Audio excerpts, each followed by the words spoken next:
Welcome to Food Friends, a podcast inspiring home cooks to try new dishes in the kitchen by sharing trusted recipes, tips, and friendship. Hi, I'm Sonia. And I'm Carrie. We met in Los Angeles over 15 years ago as personal chefs and haven't stopped talking about food since. We're so glad you're here. Thanks for being our food friend. If you enjoyed our podcast, please subscribe, leave us a review, and share this episode with friends. We love hearing from you, so follow us on Instagram or drop us a line at foodfriendspodcast.com. Yes, we'd love to hear from you and your food friends. Happy cooking and eating. Hi, Carrie. Hi, Sonia. Carrie, you and I have a very generous view of date night, which is that date night can literally be with anyone that you love. Platonically, friends, your partner. group of roommates, your kids, anyone. I love a reason to cook something special for anyone that I love. And I love the framework of a date night dinner because it's sort of a fun way to think about approaching dinner and making it a little bit more special, inviting. Yeah, I agree with you. I like calling it date night because it just feels not ordinary. One thing I really learned from you is that grilled cheese, like a fancy grilled cheese, can be all you need for a special romantic or special date night kind of dinner. And I think that's really true. Like when I'm thinking about this, I'm like, ooh, if you got some really fancy melty cheese and you got some really good fig preserves or like an caramelized onion mixture, or you sauteed some leeks and you just got really, really good bread, the best you could find. Just those three things would make such a special dinner. That's really funny that you think of me when it comes to fancy grilled cheese. I also say when you're making fancy grilled cheese, make sure you really butter the bread, right? That's actually very true. Be generous. Give it a good slather of butter. But when I think about date night or getting together a group of people that I love, you also mentioned in one of our previous episodes that you would do pizza night with friends or you and Jonathan. And I think pizza night can be such a fun night, especially if everyone's making pizzas together. I do. And I really, truly, my Valentine's tradition on Valentine's Day proper is I make heart-shaped pizzas for me and Jonathan. I think date night doesn't have to be just Valentine's Day, obviously. And the thing about a heart-shaped pizza is you can get store-bought dough, your dough from your local pizzeria. You don't have to make your own dough and literally just shape it in a heart and top it with whatever you want. Having a custom pizza that you choose feels special. I mean, wasn't that one of the scenes from Home Alone where Kevin had to share his pizza with others, and that's why he he gets a whole pizza for himself. Yeah. Because he's so excited to because he always has to share with others and he always misses out on the slice he wants. And I want a whole pizza to myself, don't you? I am into sharing, but sometimes I want a whole pizza to myself. But sometimes you want a whole pizza with the toppings you want to yourself. Okay, let's get into some other things because those are definitely the easiest right off the bat. I want to talk about something that I was reminded of because one of my favorite TV shows of all time ever just released a new season. It's called The Boyfriend. Have you seen it? No, I have not. Is this reality TV? It's a Japanese reality TV show where a bunch of men live in a house and then they run a coffee cart. Stop. And they try to find love in living together and in business. I can't stress how amazing this show is. If you want something heartwarming and entertaining and gives you hope about humanity, this is the show right now. Maybe I should pivot off of Love Island is what you're saying. This is like the opposite of any American reality dating show. It's so different. It's so loving and nurturing. But one of the things they're often eating on this show or making, because they cook together, because it's 7 or 8 people living together, cooking together, they make these Japanese hot pots, which can have different names and different styles, but some of the most common are shabu-shabu or sukiyaki. And shabu-shabu, it sounds so fancy, Japanese hot pot, shabu-shabu, is actually so easy to make at home. And I really think it's romantic. So I have been to a shabu-shabu restaurant years and years ago. It's been a long time. And isn't it just it's almost like fondue? Like yes you're cooking, and no. I guess you're sort of cooking it in a pot as opposed to just dipping it into something that's a ready-made cheese sauce. And there's no cheese involved. No. It's a broth that kind of builds flavor the more things you add to it, and you add to things in stages. And so there are special clay pots, Japanese cooking pots that you can use, but you can absolutely use a Dutch oven or a heavy bottom pot. And all you need to do is fill that pot with water and put a piece of kombu, which is just dried kelp, which you can find at any Whole Foods or any natural market. It's really easy to find, or obviously like an H Mart or an Asian market. You put a piece of kombu into your pot and you just let it sit there for 30 minutes while you gather all your other And ingredients, it's not which I kind of simmering. It's just no, sitting. no, you're just letting it infuse and just letting it sit for 30 minutes while you start working on the other ingredients. Now, there's so many recipes and so many styles. I'm going to share a link that gives you step by step picture instructions, which I just think is really helpful. One thing you could add are udon noodles. So you could get those kind of softening in some hot water or cook them off and have those ready. The other thing that's very common is Napa cabbage. So you can wash and cut your Napa cabbage leaves in big, meaty chunks because that's going to also soften in that broth and add to its flavor. Another traditional ingredient, which is not essential but amazing if you can find it, is chrysanthemum greens, which you can usually find In an Asian at Asian market. markets. Yeah, But H Mart. this is very much like use what you can find, forget what you can't, don't stress it. Then green onion, you cut those in large slices. That's also going to flavor your broth. Mushrooms like enoki mushrooms, especially, but shiitake, carrots, tofu that you cut into cubes. Those are kind of all the veggie elements. And then there's typically a meat element, and that is usually a thinly sliced Japanese beef, like a ribeye. So you can find these actually pre-thinly sliced at an Asian Yeah, I've market. seen those before. I've seen, and Yes, it's for this application. exactly. Or if you don't have an Asian market near you, you can get any ribeye. I Just pop it slice in it the really thin. freezer. Oh yeah, Yeah, that's a good pop. tip. Make sure it's really cold because that will help you slice it a lot easier. Yeah, you pop it in the freezer for like 30 minutes, an Yeah. hour, not to get frozen, just to slice. So again, during these 30 minutes, because this is not taking a lot of time, you're just cutting and prepping all your ingredients while the kombu sits in that water. You also make a little sauce. You could make a little just basic ponzu sauce. You could buy some sauces and put them into bowls. This link that I'm going to share has all these different gingery, garlicky soy sauces Got on the something to side. dunk all those delicious veggies and Exactly. meat into. So then, now that everything's ready, you got everything going, you put your pot on the burner. Now, if you have a portable burner, this makes it even more fun. So Like you if you can could gather set a everyone at the burner, table. Yeah. yeah, So like fun. a camping burner or Oh electric yeah. burner. That's what they actually do. That's And funny. I have a camping burner that I would do that. yeah, I never would do yeah. that. And if you don't put it on your table, Right. put it on your stovetop, get it heated, and then you start adding things to it. So first you start with the tofu and the tougher parts of the cabbage and the carrots and the mushrooms, the things that take longer. And you let that kind of simmer for 10 minutes. And this is where I think the romance comes in.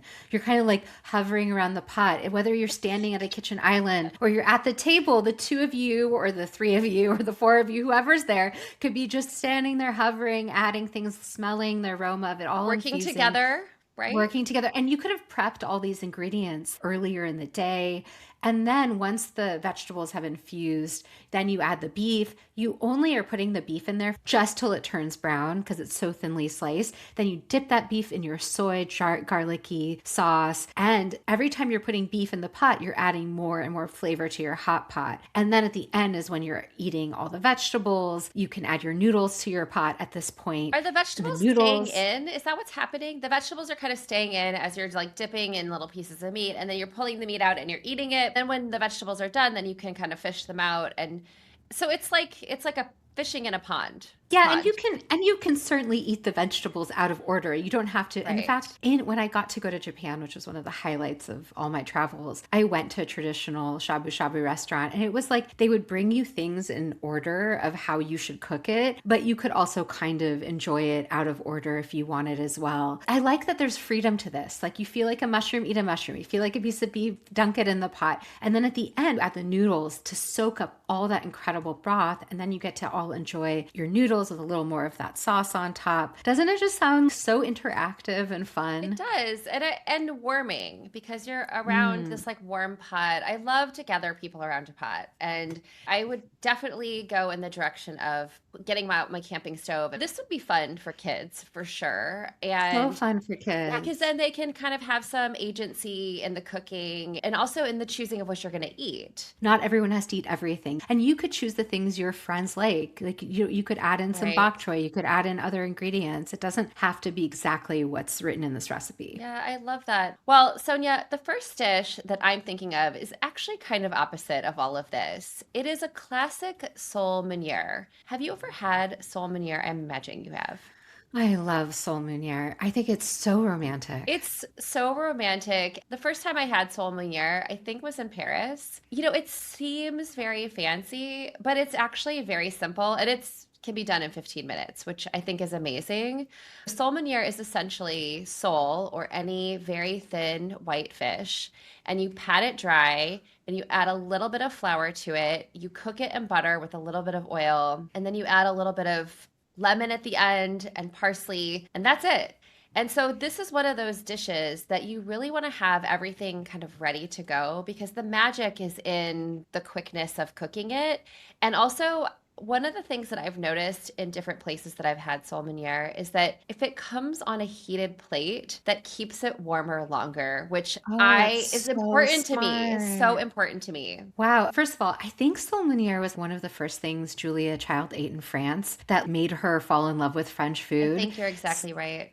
Is that right? And Yeah. I think that I actually kind of always think of her when I think of this dish. I think it's so smart to suggest something that comes together so quickly, so simply. You need so little experience to make this. If you're afraid of making fish at home, this is such a This is the good best entry place to level. start. I agree. One of the other ideas that's important to remember about this dish and about this recipe is that it has so few ingredients. So you absolutely want the best ingredients. And it's perfect for a date night dinner, or even if it's a group of your friends, it's very impressive. You want to go to your fishmonger, you want to get the freshest piece of fish that you can get, and you're really looking for thin fillets of fish as you would like a chicken cutlet.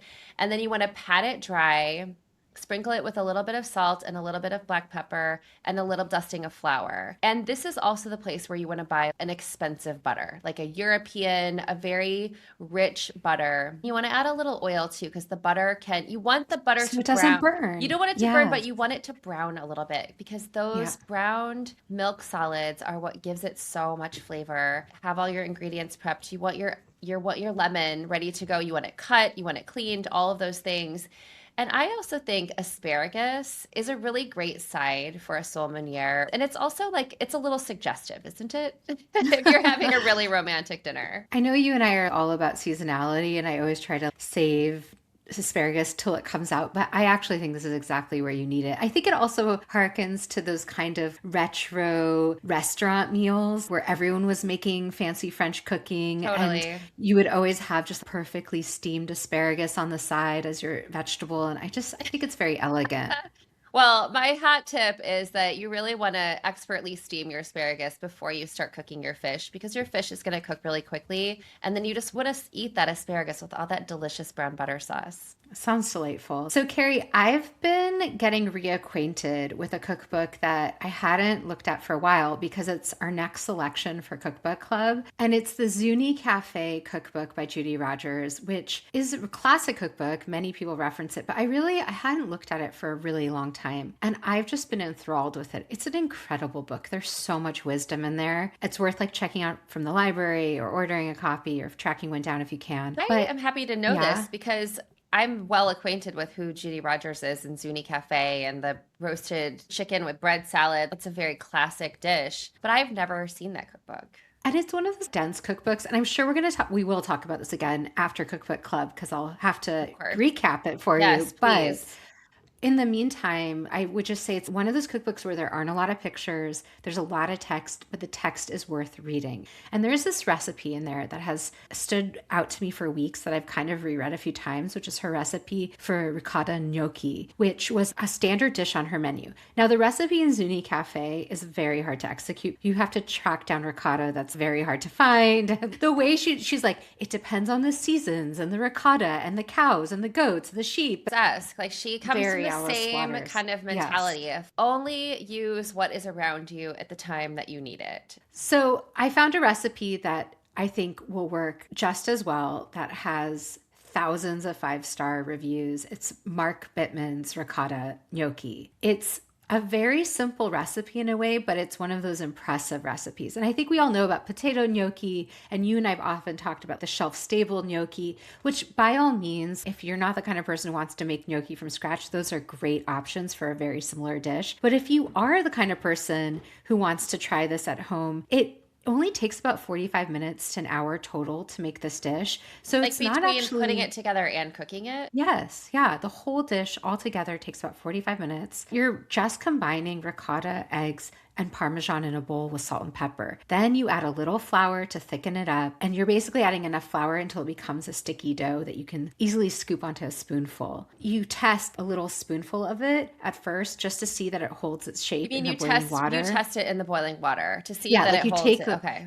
Yeah, and if it doesn't, if it starts to fall apart, you add a little more flour to your dough, which I just think is like a much easier instruction than the one in the Zuni book. It's easy, so you And add this a isn't a little. resting dough. You basically just you get the No, dough together, you add the no. flour, and then you can immediately start cooking it. You're just marching from one step to the next. So you have your boiling water going. You've tested your dough. Now you put a large skillet over medium heat. You add really good butter to the skillet until it turns brown. Then you add some sage, fresh sage. So you're doing a brown butter with sage, which is classic.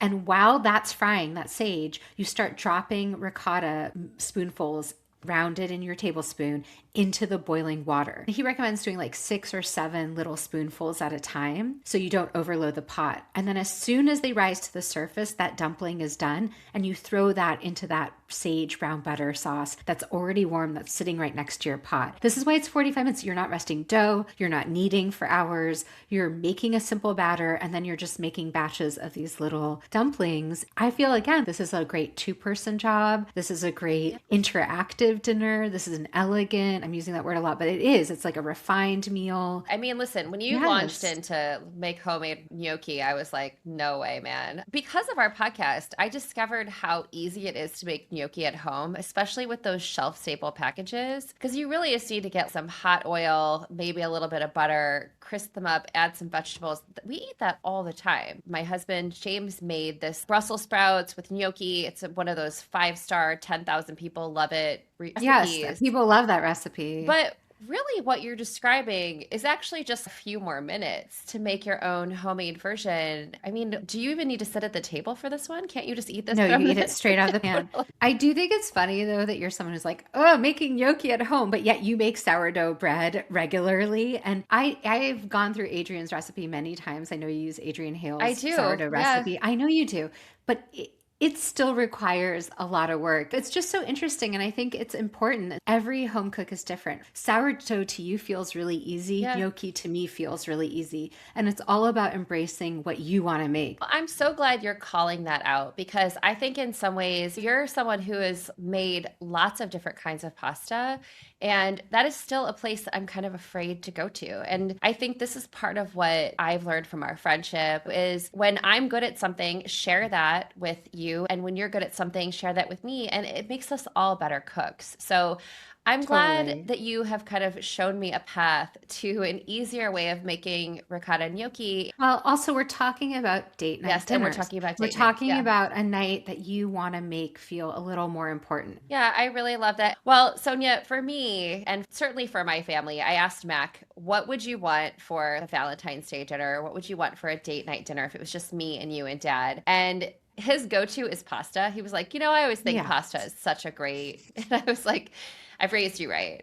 I think the same too. And so I found this really great recipe. It's by Andy Baragani and it's a crispy artichoke pasta. And there's so many things about that I really like. One, I like pasta. As I've mentioned many, many times. I love artichokes. I love crispy things. And I also sort of like the play of hearts, artichoke hearts as a nod to love. Yeah. And this is one of those meals that is made in a total of 35 minutes. You're just getting a pot of water going. He calls for like a rigatoni, a bite-sized pasta, any version of that you like. What you're doing with the artichokes is you're using canned artichokes. You're draining them, and then you're taking the step that you would with tofu, which is you really want to take some extra effort to dry off your artichokes as much as you can with several paper towels. Like change it a couple times and then give them a rough chop. Then you get a skillet going, add a little bit of olive oil, get it over medium-high heat. You want it to be hot. And then you add a third of the artichokes. You don't want to overcrowd the pot. It's kind of what you mentioned with the ricotta gnocchi. You don't want a bunch of them kind of laying on top of each other because then they won't get crispy. And so you crisp those up and then you pull them out and then you keep cooking your artichokes until they're sort of golden and caramelized. At the very end, you add a little bit of garlic, a little bit of red pepper flake, and a little bit of salt. And even in the instructions, it says, cooking until everything smells very good, 2 to 3 minutes. And once your pasta is done cooking, you drain it and you reserve 1 to 2 cups of pasta water. You're going to mix your pasta with your artichokes, a little bit of extra butter, a little bit of cheese, and you're going to add a little bit of your pasta water to kind of swirl it around and make this glossy sauce. At the end, you can hit it with some herbs if you want, but this is basically like a butter cheese pasta with crispy artichokes on it. Well, I like artichokes as evocative of hearts. I think what Andy Baragani does really well, crispy artichokes is something usually that happens with fresh artichokes for Yeah. me. But this is so convenient because you can find canned artichokes so much easier and they're less expensive. And I do think a pasta dish is kind of a go-to. We've talked about carbonara for Valentine's Day before because it is a perfect romantic dish. Yeah, I agree. And I think it is important to remember those little steps. Yeah, absolutely. Well, Carrie, there's another category of dinner, which is breakfast for dinner, which both you and I are fans Love. of. And I think it can be kind of a playful date night option. The thing I'm thinking about is crepes. Oh, I was And hoping you were going to say crepes. I feel like that's you a know I love signature. a crepe.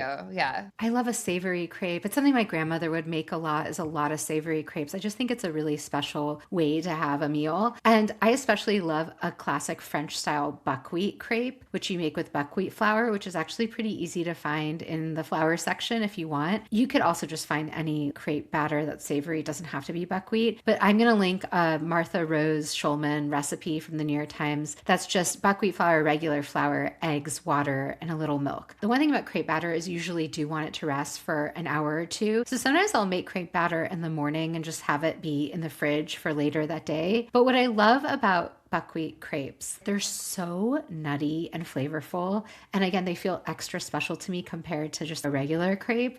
And then the classic fillings for a French style buckwheat crepe is you make your crepe and then in the center, you'll put your spinach, your shredded cheese. It sort of wilts down. Crack open Yeah. it. Yeah, you crack open an egg, then you fold over the edges onto Right. it. And then the egg yolk is kind of visible in the center. And it's just a handful of ingredients, but something that feels really restaurant style. I have a Yeah. bit of a burning question. I think of crepes as a blender batter. Are you baking your crepe batter in a blender? Yes, I always make my crepe batter in a blender, always, always. And this recipe says to do the same. And that's one of the things I love about it. If you don't have a blender, a food processor would work too. And if you really don't have either, you can whisk vigorously. It's not the end of the world. I really love this idea. And again, this is not something I at all grew up eating, but I think of you when I think of crepes. And it can be such a fun interactive dinner as well, because as opposed to making pancakes, where if you have a big griddle, you can maybe turn out like 6 or 8 pancakes at a time, depending on their size.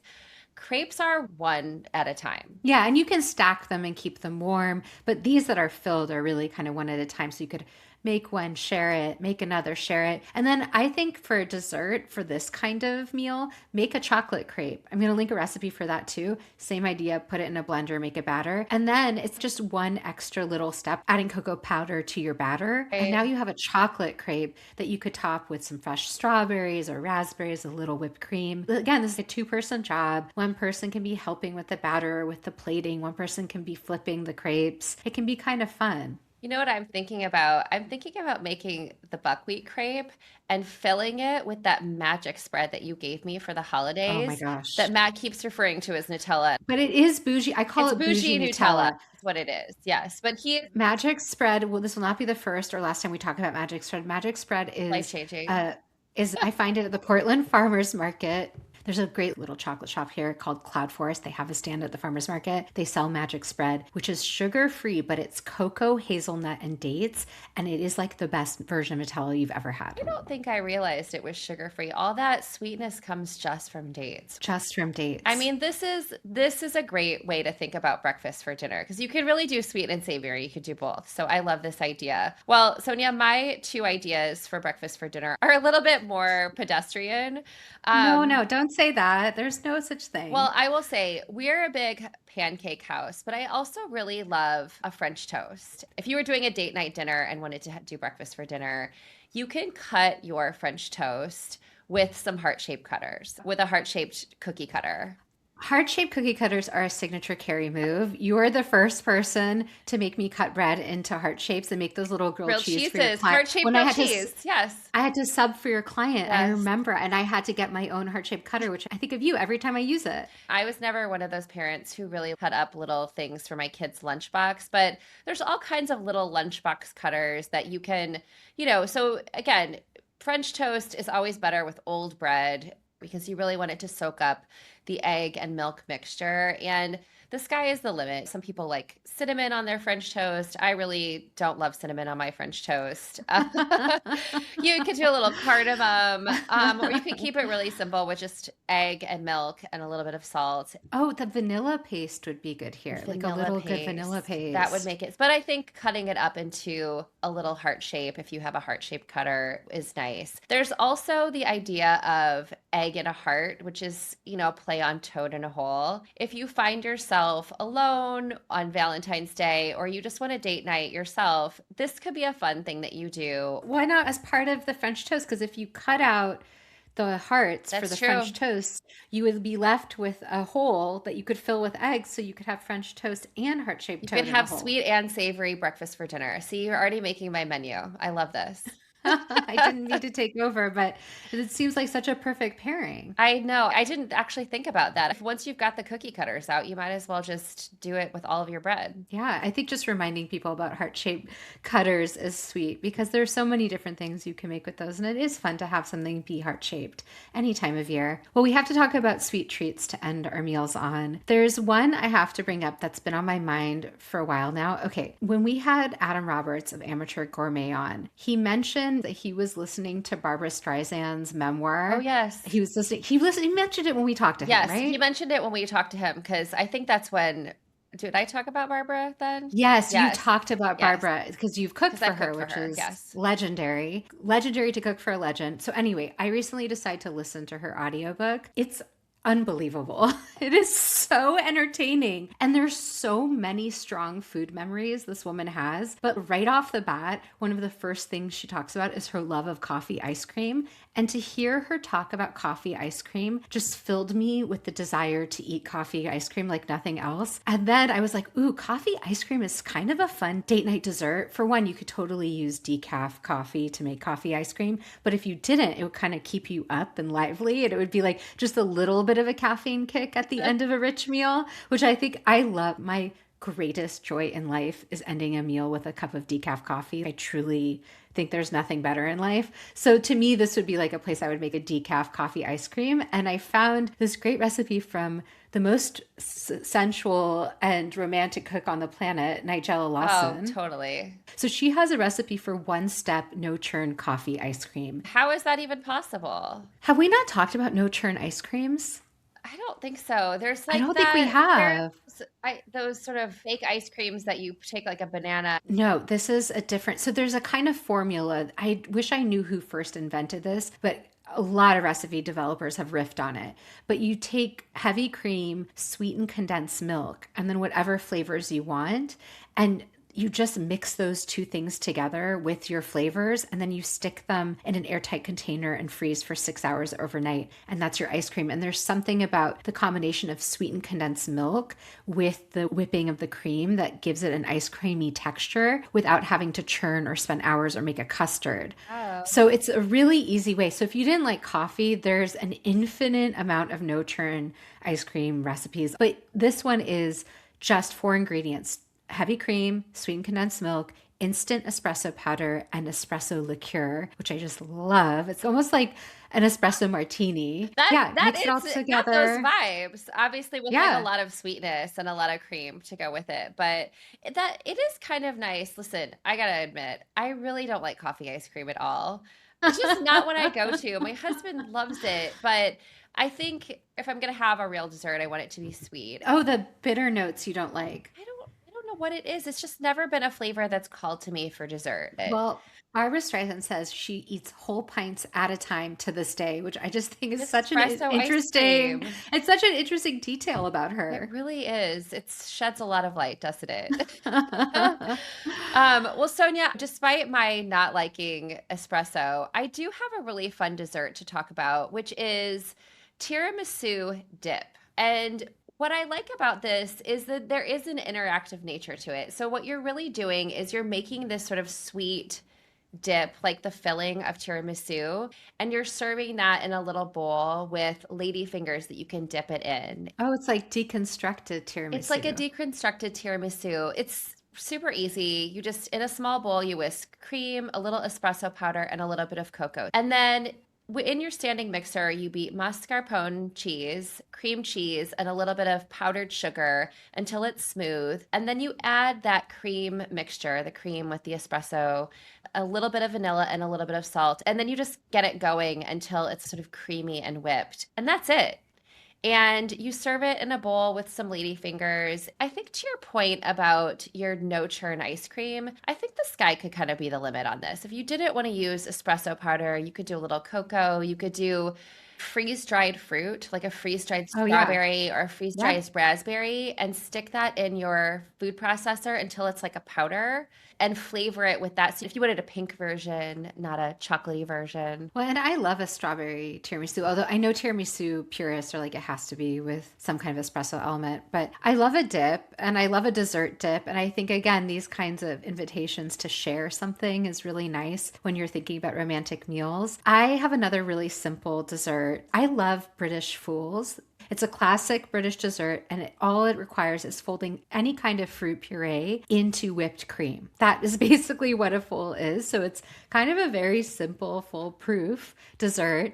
I found a recipe for easy kiwi fool, and kiwi is so good this time of It year really in the is. colder Yeah. months. So you just take kiwi and sugar, and you let that sit for 10 minutes, and then you can roughly mash it with a fork. You don't even have to puree this, and then you can whip some cream, which you could do with a whisk or with a hand mixer or stand mixer. Then you take half of the kiwi that you mashed up and you fold that into the whipped cream, and the other half you save to layer into little parfait cups. You do a layer of the cream, a layer of the kiwi just on its own, layer of the cream, layer of the kiwi, and then you can top it with little cookies or shortbread or whatever you like, or just keep it as is. It's a sweet little dessert, but it's going to look so beautiful with those contrasting colors. I love the layering it in a little bowl too. I think that's such a Yeah. nice extra touch. And that could also be a time when you got out something fancy, like a fancy wine glass or something like that. Yeah, it would be beautiful. I love that.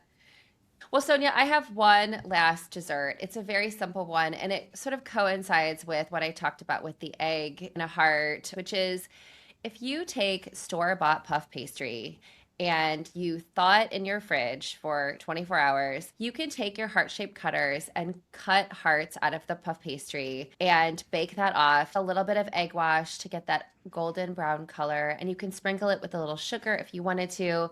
And then you can layer these little hearts with a little bit of whipped cream that you've whipped on the side, some strawberries, some raspberries, some blueberries. You sort of have this beautiful little pastry with a little bit of whipped cream and some fruit. And I think that's a nice and very easy dessert too. Like a shortcake, but with a store-bought puff pastry, which is so easy. I love store-bought puff pastry. It's one of my favorite things to use. And if you can find a good all butter one, Yes, it's worth the splurge for something like I this. completely agree. Oh my gosh, I'm excited to make all of these I things. know. I want to have like 10 date nights with all of these with all these I great wish, menus. I just wish we could have them I together. know. Wouldn't that be so nice? Well, we need to plan a trip this year where we see each other. It's long overdue. All right. Until next time. Bye. Thanks for being our food friend.